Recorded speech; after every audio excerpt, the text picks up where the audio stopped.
Vamos lá, pessoal, para a quarta e última aula de educação cristã. Vamos começar pelo capítulo 3, Introdução à Didática e Metodologias de Ensino. Começando por método, né? Método é a maneira ordenada e determinada de se fazer certas coisas. Essa palavra vem do grego, métodos, e significa, segundo o dicionário Aurélio, um caminho para se chegar a um fim. Esse é o conceito, né? É o significado da palavra método. Na prática, os métodos envolvem diversas técnicas e suas aplicações na busca constante para oferecer a esses alunos maior aproveitamento dos conteúdos que são ministrados, né? No caso da educação cristã, a escolha adequada do método, somada, claro, a outros fatores, pode determinar o sucesso ou o fracasso do ensino, principalmente quando se trata da ministração para turmas com faixa etárias menores. Porque nós vimos na aula passada que o ser humano tem diversos tipos de inteligência, né? Múltiplas inteligências. Mas não é só as inteligências, tem também as faixas de idade. Porque a variação do interesse, da forma que se aprende dos alunos, dos educandos, varia de acordo com a sua faixa etária também. Então o método que vai se usar que vai definir o sucesso ou o fracasso, né? Claro que somado a outros fatores aí, né? Eu falei para vocês de recursos, né? Recursos audiovisuais, né? E outras coisas que são juntadas aí para que possa se ter sucesso ou a não utilização, no caso o fracasso. Isso tem por finalidade, o método, tá? Tornar o ensino adaptado à capacidade dos alunos que compõem a turma, onde o conteúdo vai ser trabalhado. Os métodos de ensino envolvem técnicas e ações, tá? Capazes de transmitir um determinado conteúdo. Sabe-se que uma das grandes preocupações de um bom professor, enquanto se prepara para ministrar uma aula, é quanto à escolha do método adequado, né? O método que ele escolher vai determinar, né, qual vai ser a sua eficácia, a sua eficiência para aquele conteúdo que estará sendo ministrado. Pretende-se, então, com esse material, que os professores da Escola Bíblica, da EBD, tenham a oportunidade de entender os tópicos importantes do processo da aprendizagem, né, nos seres humanos, especialmente aqueles que são participantes da Escola Bíblica Dominical. Bom, Dornas, né, que é um dos, né, das bibliografias aí, né, das referências bibliográficas que vocês aí, ele fala que se a linguagem usada pelo professor da EBD não for bem entendida pelos alunos, o precioso tempo de ambos, do aluno e do professor, se perdeu. Foi uma perda de tempo. Se o ensino da aprendizagem não fluir, se ele não entender, se o aluno não estiver entendendo o que o professor quer ensinar, então o tempo será perdido, tá? Então é importante que a linguagem usada em classe fuja do chamado evangeliquez, né? Antes, essa linguagem deve basear no uso de palavras, ilustrações, imagens, expressões que possam ser entendidas por todos, tá? Essa é a contribuição aí do Dornas, para o nosso caso aqui. Além de conhecer as características de cada grupo de idade na prática docente, deve-se também variar os métodos de ensino a fim de manter a atenção, a disciplina, motivação e participação da classe de estudos da Escola Bíblica da EBD, tá? Da Escola Bíblica Dominical. Bom, se na modalidade de ensino formal é necessário que o professor esteja bem preparado, tenha domínio do conteúdo e das técnicas de ensino, mais ainda é imprescindível que o professor da EBD também esteja, tá? Segundo Lefebvre, o alvo primário do líder cristão não deve ser encher a cabeça dos alunos com conhecimento, mas ajudar esses alunos a aplicar e usar o que eles aprenderam.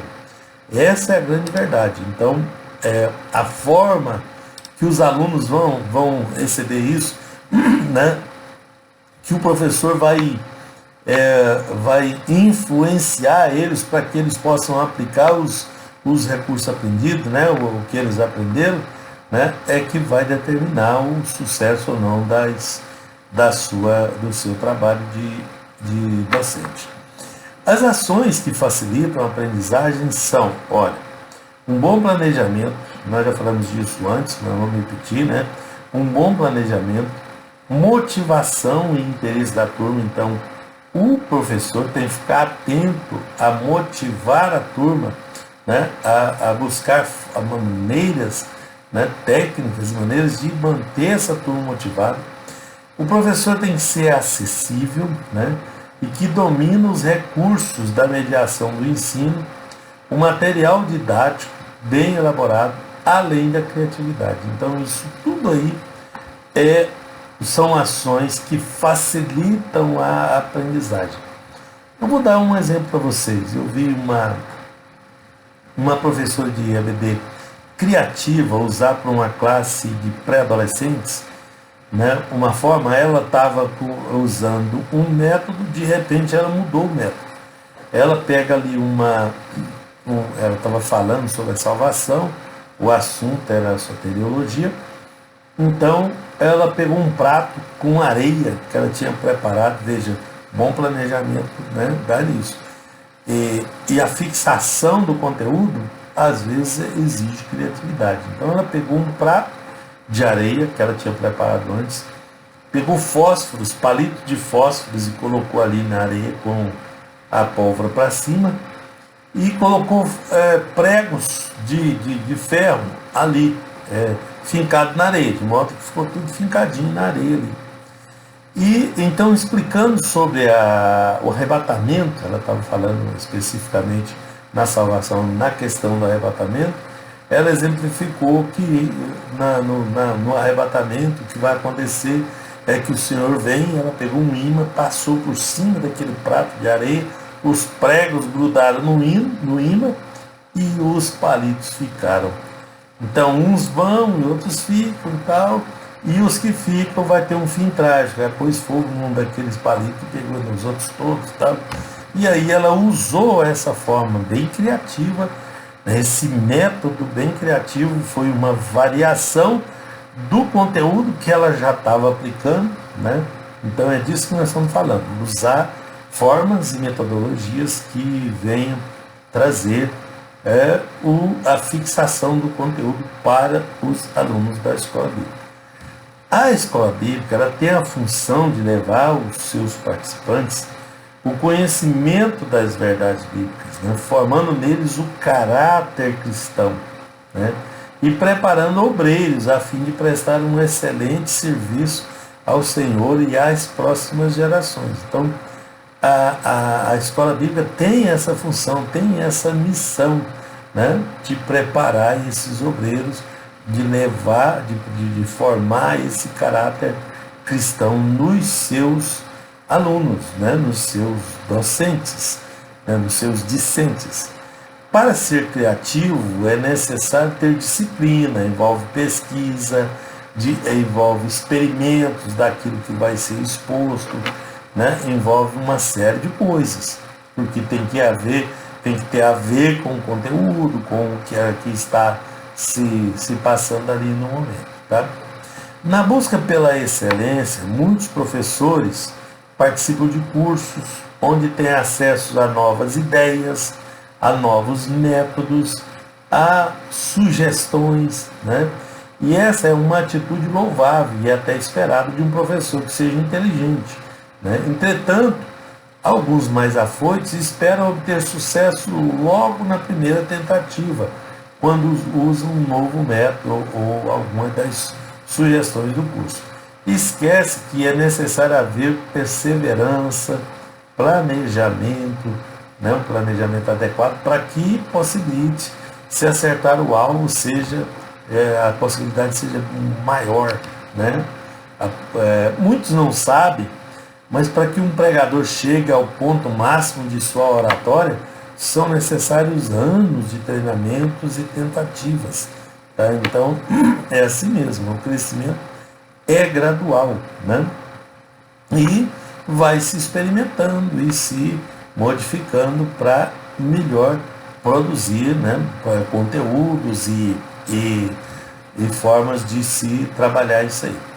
Sobre a formação continuada é uma formação constante aqui para professores e líderes da EBD. É um assunto importante também que precisa ser discutido. Eu estou agora na página 59 do seu material aí. Olha o que diz Dornas acerca disso, né? Ele afirma com propriedade: há professores líderes, deixa eu colocar para vocês aqui a página. Há professores líderes que, acomodados na EBD, não querem melhorar, estão satisfeitos com o tipo de classe que fizeram surgir. E chegam a cada manhã de domingo, né, e repetem as mesmas coisas. Termina a aula, vão embora e como se nada tivesse acontecido. A EBD deixou de ser algo fascinante para eles. Né? Eles têm que querer vir, porque aquilo é bom para eles, que eles se sentem bem naquilo. Então, gente acomodada impede o progresso e cria obstáculo ao crescimento, afirma Dornas. Tá? Então, esse é o caso que nós precisamos ver. Infelizmente, esse é o retrato, né, da realidade de algumas igrejas, onde a escola bíblica, né, os estudos bíblicos, a formação do caráter cristão, através de ensino bíblico, ficou relegada ao segundo plano, como se fossem filhos rejeitados, não reconhecidos, justamente quando aqueles, entendo-se, né, tanto líderes quanto igrejas, né, que não reconhecem o seu valor, mas precisa da ajuda e apoio destes. Né? Então, é uma ferramenta para a igreja também. Nós temos as nossas ferramentas de trabalho para a sala de aula, mas a própria educação cristã é uma classe importante da igreja que traz o crescimento, que traz a motivação bíblica necessária para alunos, para obreiros, para todo mundo envolvido no processo. O processo de educação cristã é essencial para qualquer igreja, já que a igreja tem que aprender e ensinar a palavra de Deus, e através da educação nós podemos ter êxito, né? Esse êxito vai depender muito da forma com que nós vamos tratar, como nós já vimos aqui. Se uma igreja deixa de valorizar as agências de ensino, no caso a educação cristã, no caso a escola bíblica dominical, no caso de ensino, que são capazes de formar adequadamente os fiéis para o serviço e a glória de Deus, o que se deve esperar de uma igreja assim, que não tem esse ensino? Né? Então, tá.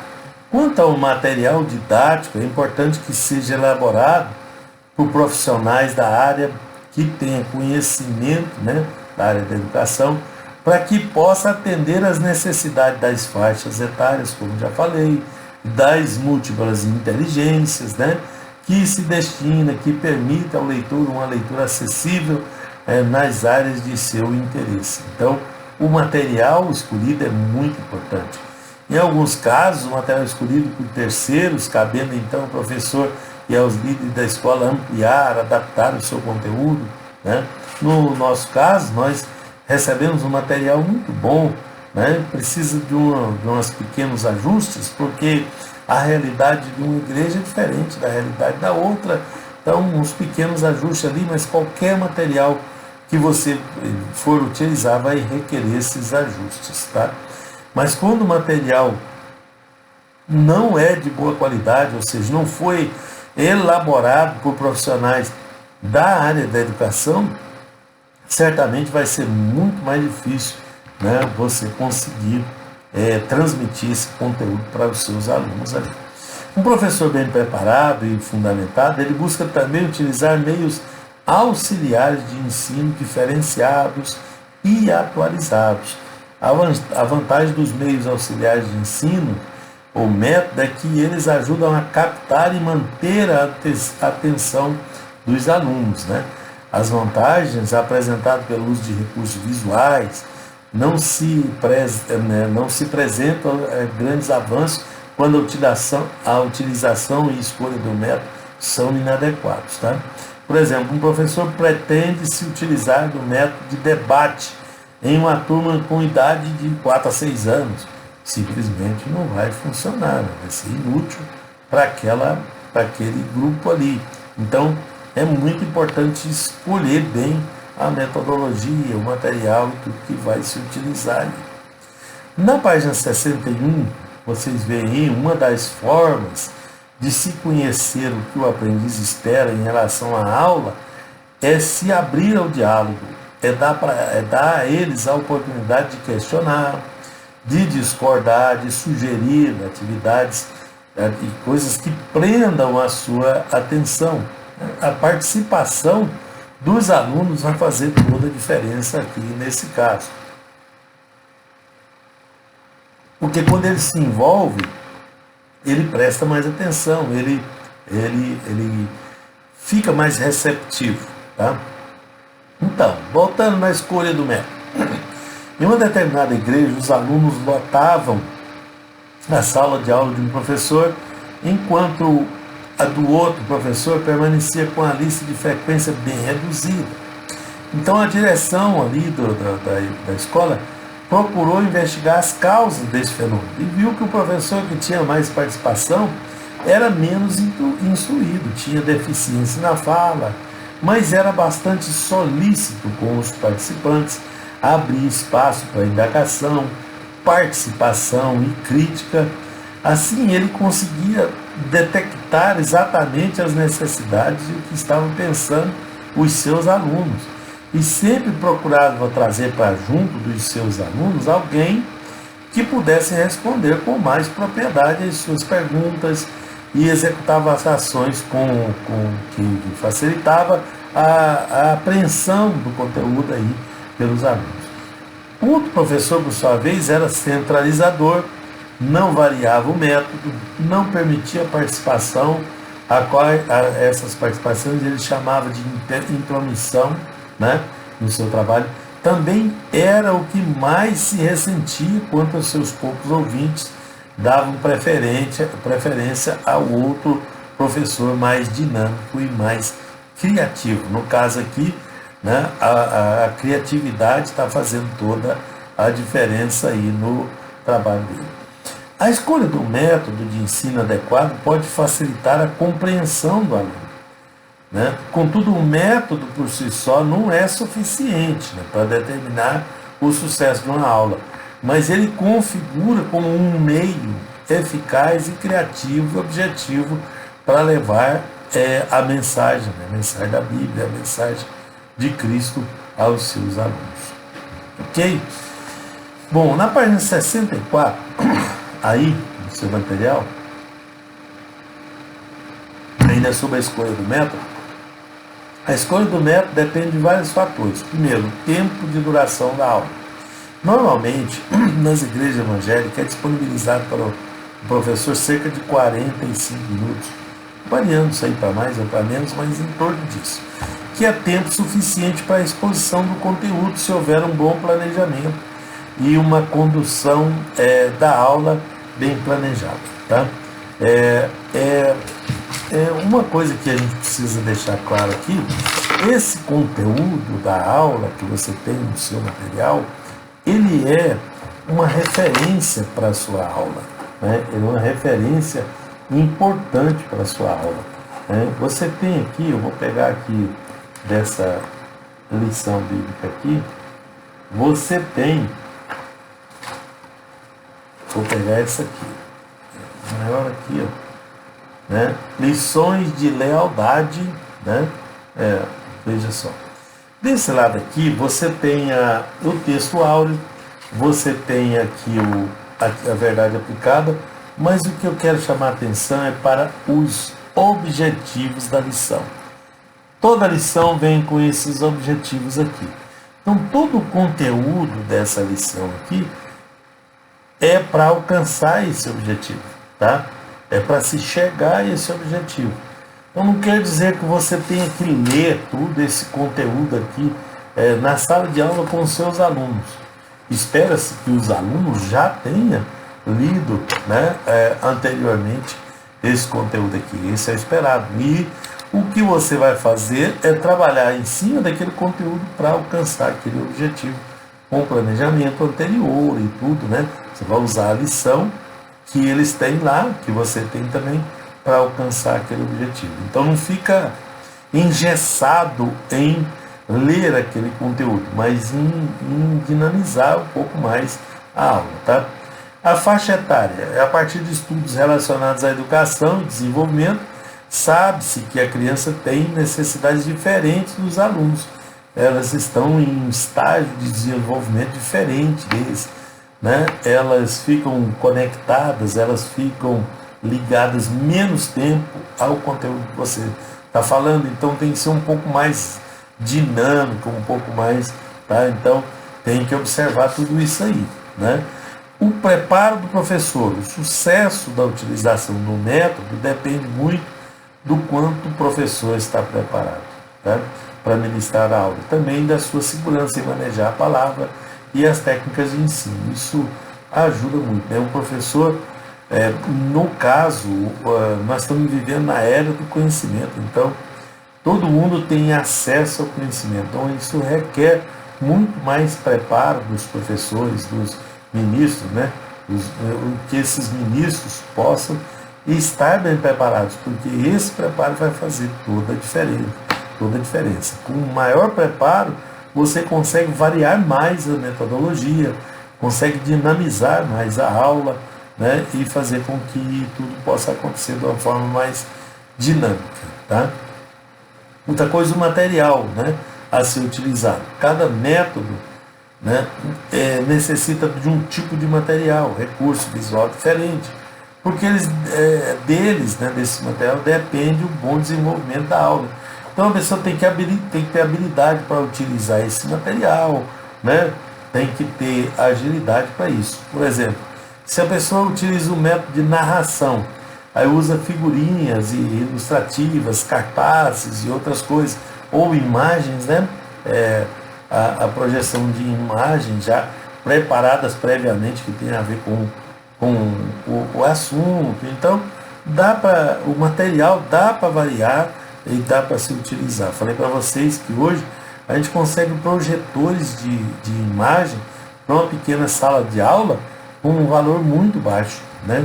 E requer aí a pessoa aprender a utilizar o recurso, fazer pesquisa, né, se esforçar um pouquinho mais. Então, no tempo que nós estamos vivendo, tem mais possibilidade, mas também exige mais da gente, mais preparo, né, exige mais trabalho da nossa parte para que a gente possa fluir aí, tá? Bom, vou colocar aqui para vocês o método de preleção. O objetivo do método de preleção é transmitir de forma oral um grande número de informações a um grupo de pessoas. Deixa eu colocar aqui, né? Aqui. Objetivo: transmitir de forma oral grande número de informações a um grupo de pessoas. Faixa etária: a partir dos 18 anos, o público-alvo. Por quê? Esse método é desaconselhável para as crianças e adolescentes, porque eles têm dificuldade de manter a atenção por longo período. No método de preleção, que é o método mais utilizado nas igrejas, né? Para menores de 18 anos não funciona, eles não ficam ligados. Veja que eles ficam, na hora que o preletor está ali falando, eles ficam um tempinho ali, daqui começa a andar e vai na água, e a pessoa fica, se ele desligar, se ele perder a ponta da meada, e ele fica com dificuldade de ficar parado ali, ouvindo, principalmente, e adolescente e jovens mais novos, né? 18 anos acima já consegue, né? Esse método já é bem eficiente, tá? Trata-se de uma apresentação oral feita pelo professor. É um discurso que trata de um tema determinado. Tem 2 exemplos bíblicos aí. Nesse tipo de método tradicional, os participantes são vistos como alunos, né? Com seres sem luz, aqueles que devem ouvir o professor, que é o detentor do conhecimento. No método de preleção não tem muita interferência, né? É um que sabe ensinando os que não sabem, né? Que é o que ele está querendo dizer aí com esse tipo de método, tá? Os alunos recebem, através da transmissão oral, uma grande quantidade de informação e devem anotar ou acompanhar de forma silenciosa a exposição do conteúdo. Se os alunos têm dúvidas, em qualquer um dos casos, eles podem perguntar ao professor, que com antecedência, né, deve ter se preparado adequadamente para respondê-las, principalmente porque é ele quem conhece todo o assunto a ser abordado durante a aula. Então veja, né, nesse caso aqui, no método de pré-eleção, normalmente se deixa um espaço para perguntas no final, quando a pessoa está preparada. Quando não está, ele encerra ali e passa para outra atividade, outra coisa, tá? E aí, se tem dúvida, a pessoa fica sem ter como fazer, né? Como questionar isso e como perguntar. Esse método pode ser utilizado com sucesso quando o professor, o preletor, está devidamente preparado, né? Seguro das informações que vão ser transmitidas, né? Que ele tenha um bom planejamento, que tenha também boa dicção e desenvoltura perante o público, porque também ele vai ficar um tempo ali segurando o público que vai precisar estar conectado. Então, o método de pré-eleção, né, que aquele que optar por ele tem que se dirigir ao grupo todo usando palavras e termos simples, né, de domínio dos diversos níveis de conhecimento. Não pode ser um vocabulário muito carregado, com palavras difíceis, né? Deve também estar atento ao tempo disponível, que é uma falha que acontece muito também. A pessoa invade o tempo e extrapola, e é complicado porque fora daquela curva de aprendizado ali, aí cai drasticamente a conexão das pessoas, tá? Com o preletor. E abordar os tópicos componentes da lição, sendo objetivo, evitando a fuga de tema, né? Evitando sair do tema ali. A preleção, ela tem um tema definido, então a pessoa trabalha em cima daquele tema, né? No caso de escola, da escola bíblica dominical, não é muito no sistema de preleção, né?